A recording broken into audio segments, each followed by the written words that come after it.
আপনি নিয়ে এই পর্যন্ত 18 বার পরীক্ষা দিচ্ছেন।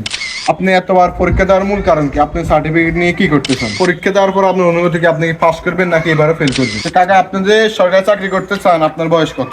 এবারে পরীক্ষা কেমন হয়েছে? কাকা, আপনি কি এখানে শিক্ষক?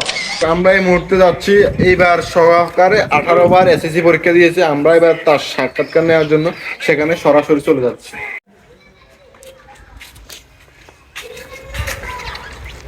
এই যে কাকা, আপনি কি এখানে শিক্ষক? না, আমি পরীক্ষা দিতে আসছি। আপনি নিয়ে এই পর্যন্ত 18 বার পরীক্ষা দিচ্ছেন। হ্যাঁ, দিছিলাম তো। এবারে পরীক্ষা কেমন হয়েছে? এবার পরীক্ষা তো আমার তো খুব ভালো লাগছে। নতুন সরকার আসছে, নতুন সরকার আসার পরে মনে করেন শিক্ষামন্ত্রী ভালো একটা শিক্ষামন্ত্রী দিচ্ছে, নকল টকল করা যায় না। ইয়াতে খুব আপনার গার্ড দিতেছে পরীক্ষা হলে। এবার আপনার পরীক্ষা দেওয়ার পর আপনার অনুভূতি কি? আপনি কি পাস করবেন নাকি এবারে ফেল করবেন? ইনশাল্লাহ এবার তো আমার আশা নিয়ত আছে, আমি ইনশাল্লাহ 100% আমি পাস করবই। আপনি এতবার পরীক্ষা দেওয়ার মূল কারণ কি? আপনি সার্টিফিকেট নিয়ে কি করতে চান?